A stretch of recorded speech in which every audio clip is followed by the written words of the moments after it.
Dear student, lesson number 6 को आगे बढ़ाते हैं।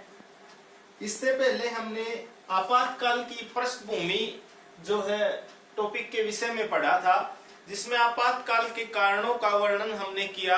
उससे संबंधित हमने जितने भी कारण थे उनको जाना। सबसे पहले जो कारण था वो आर्थिक संदर्भ में था। इसके बाद बिहार और गुजरात के जो छात्र आंदोलन था उनका आपातकाल की पृष्ठभूमि में क्या रोल था उसके बारे में हमने पढ़ा। और इसके बाद में केंद्र सरकार और न्यायपालिका की जो आपस की जो फूट थी या टकराव था उसके बारे में हमने पढ़ा था। तीसरा टॉपिक न्यायपालिका से संघर्ष। इन तीन कारणों से लगभग आपातकाल की पृष्ठभूमि तैयार हो चुकी थी। और उसके बाद हम बात करते हैं कि आपातकाल की घोषणा हुई और उस घोषणा की जो है पृष्ठभूमि क्या रही और उसका तात्कालिक कारण क्या था। तो आप जानते हैं कि 12 जून 1975 को इलाहाबाद हाई कोर्ट के जो न्यायाधीश थे श्री जगमोहन सिन्हा, उन्होंने समाजवादी नेता थे राजनारायण, उनकी याचिका पर एक फैसला सुनाया। फैसला क्या सुनाया कि 1971 के जो लोकसभा चुनाव हुए थे उन लोकसभा चुनाव में इंदिरा गांधी ने सरकारी मशीनरी का प्रयोग किया है और इसलिए उनका जो चुनाव है उसको रद्द किया जाता है। तो ये फैसला आया था 12 जून 1975 को। तो इसका फैसले का अर्थ क्या था? इस फैसले का ये अर्थ था कि अब जो इंदिरा गांधी जी हैं वो 6 माह से अधिक समय तक अगर दोबारा चुनाव नहीं लड़ती हैं तो उसको जो है प्रधानमंत्री पद पर वो नहीं रह सकती।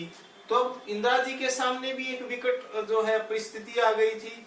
तो अब इंदिरा जी ने क्या किया कि इंदिरा गांधी जी ने इस फैसले के खिलाफ सुप्रीम कोर्ट में अपील की और सुप्रीम कोर्ट ने इस अपील पर कहा कि जब तक इस मामले पर कोई भी सुनवाई जो भी इस मामले पर सुनवाई पूर्ण नहीं होती है तब तक इंदिरा गांधी सांसद बनी रहेंगी। और जो है लेकिन उन्होंने साथ में ये भी कहा कि लोकसभा की कार्यवाही में भाग नहीं लेंगी। तो इसका सीधा सीधा सा अर्थ ये है कि आपातकाल की जो पृष्ठभूमि तैयार हो चुकी थी उसमें सिर्फ लास्ट जो पॉइंट रह गया था वो न्यायपालिका का वो एक डिसीजन था। डिसीजन क्या था कि 1971 में जब 5वां आम चुनाव हुआ तो 5वें आम चुनाव में इंदिरा गांधी और उनकी पार्टी बड़े जो है भारी बहुमत से जीते थे।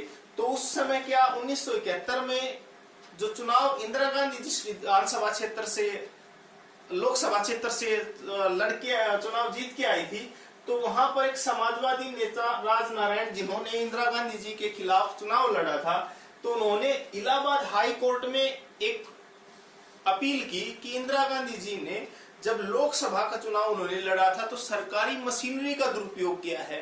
सरकारी मशीनरी का मतलब ये था कि जो भी कर्मचारी हैं, जो भी सरकारी संसाधन है, उनका प्रयोग चुनाव प्रचार में किया है। तो ये जो चुनाव प्रचार है ये जो है चुनावों के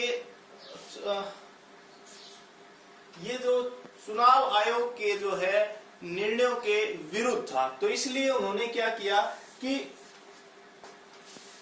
राजनारायण ने एक जो है अपील की। तो 12 जून 1975 को इलाहाबाद हाई कोर्ट के जज राजनारायण जी ने जो है एक फैसला सुनाया कि ये जो इंदिरा गांधी जी का जो चुनाव है वो असंवैधानिक है। इसलिए उन्होंने क्या किया कि इस चुनाव को रद्द कर दिया। इसके बाद इंदिरा गांधी जी ने क्या किया कि अपने जो इलाहाबाद उनके खिलाफ जो निर्णय आया था उसकी अपील सुप्रीम कोर्ट में कर दी। सुप्रीम कोर्ट में उस समय उन्होंने क्या किया कि उस हाई कोर्ट के फैसले को बदलते हुए ये कहा कि जब तक इसकी मामले की सुनवाई पूरी नहीं होती है तब तक जो इंदिरा गांधी सांसद बनी रहेंगी, लेकिन लोकसभा में वो कार्यवाही होगी तो भाग नहीं ले पाएंगी। तो इसका फैसले का सीधा सा दो अर्थ थे।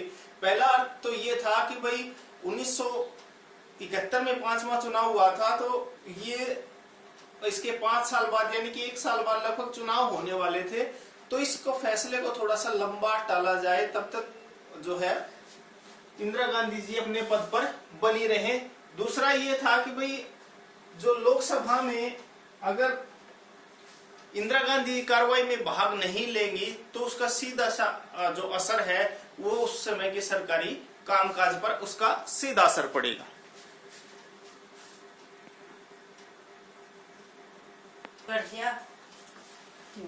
अब सुप्रीम कोर्ट के इस फैसले के बाद लगभग आपातकाल की पृष्ठभूमि लगभग तैयार हो चुकी थी और उसका मैदान लगभग तैयार था। जयप्रकाश नारायण ने अब इंदिरा गांधी जी पर सुप्रीम कोर्ट के फैसले के आधार पर त्यागपत्र के लिए दबाव बनाया और उन्होंने 25 जून 1975 को दिल्ली के रामलीला मैदान में एक विशाल जनसभा का आयोजन किया और वहां पर उस जनसभा का जो है संसद मार्च का नेतृत्व किया। बहुत बार प्रश्न आता है पेपर में कि संसद मार्च का नेतृत्व किसने किया था, तो वो था जयप्रकाश नारायण ने।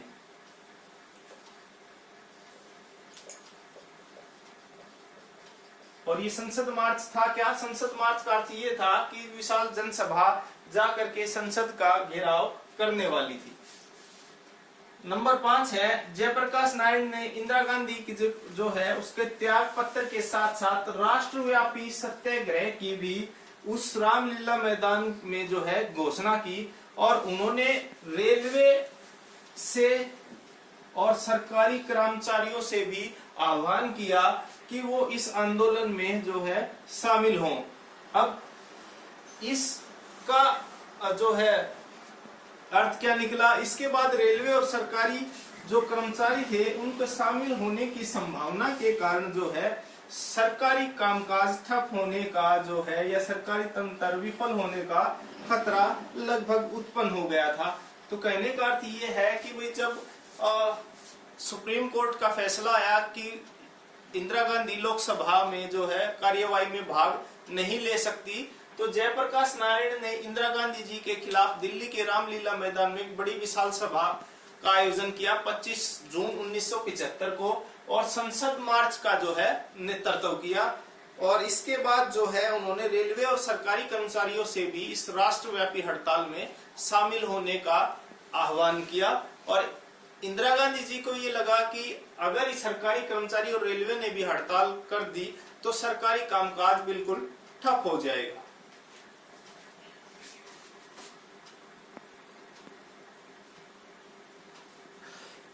अब जो है इंदिरा गांधी जी ने 25 जून 1975 को रात को जो है आपातकाल की जो है घोषणा कर दी और उसके लिए उन्होंने संविधान की धारा 352 के अनुसार जो है उसका हवाला दिया। इसका अर्थ ये था कि आंतरिक गड़बड़ी।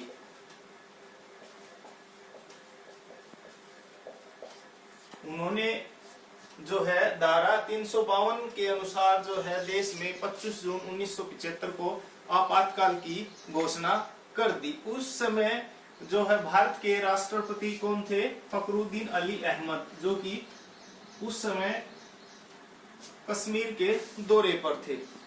जो है 25 जून 1975 की रात में ही जो आपातकाल की घोषणा के बाद जो है अखबारों की जो है दफ्तरों की बिजली काट दी गई और 26 जून को सुबह 6 बजे जो है मंत्रिमंडल की बैठक हुई। तब तक देश में जो है आपातकाल जो है पूर्ण रूप से लागू हो चुका था और उस मंत्रिमंडल को आपातकाल की सूचना दी गई। तब तक देश में बहुत कुछ जो है घट चुका था। तो देश में जो आपातकाल जो है रहा वो 25 जून 1975 से लेकर के 21 मार्च 1977 तक रहा, लगभग 21 माह। कई बार प्रश्न आता है कि आपातकाल देश में कब लागू हुआ या कब से कब तक रहा, तो लगभग 21 माह। और उस समय भारत के राष्ट्रपति कौन थे? फखरुद्दीन अली अहमद। इसके बाद में ये जो है राष्ट्रपति शासन जो है देश में तीसरी बार लगा था। इससे पहले जो है 26 अक्टूबर 1962 को भारत चीन युद्ध के समय लगा था सबसे पहले देश में, और इसके बाद 3 दिसंबर 1971 को भारत पाकिस्तान युद्ध के समय। लेकिन ये पहली बार लगा देश में, ये दूसरी बार। सबसे पहले 26 अक्टूबर 1962 जब भारत पर जो है चीन ने आक्रमण किया उस समय, उसके बाद दूसरा लगा 3 दिसंबर 1971 को, और इसके बाद जो है